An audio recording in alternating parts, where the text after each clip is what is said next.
விருதுநகரில் சாலை விபத்தில் உயிரிழந்த காவலர் குடும்பத்திற்காக சக காவலர்கள் 25.16 லட்சம் ரூபாய் நிதி உதவி வழங்கினர். விருதுநகர் சூளக்கரை காவல் நிலையத்தில் காவலராக பணியாற்றியவர் கார்த்திகேயன். விருதுநகரில் பைக்கில் சென்றபோது லாரியில் மோதி ஏற்பட்ட விபத்தில் கடந்த ஆண்டு அக்டோபர் 16ஆம் தேதி உயிரிழந்தார். அதனையடுத்து கடந்த 2009ஆம் ஆண்டு பணியைச் சேர்ந்த காவலர்கள் நண்பர்கள் குழு மூலம் தமிழகத்தில் உள்ள சக காவலர்கள் மூலம் உயிரிழந்த காவலர் கார்த்திகேயன் குடும்பத்துக்கு நிதி திரட்டப்பட்டது.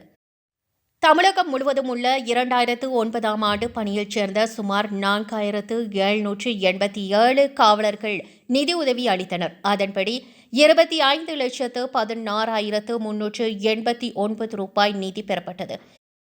இத்தொகையில் காவலர் கார்த்திகேயன் மனைவி ஈஸ்வரி பெயரில் 15,677 ரூபாய்க்கான LIC வைப்புத் தொகை பத்திரமாகவும், மகன் ஹாரிஸ்ராஜ் பெயரில் 12,47,355 ரூபாயும், மகள் கிருபாலினி பெயரில் 12,53,357 ரூபாயும் LIC வைப்புத் தொகை பத்திரமாகவும் வழங்கப்பட்டது.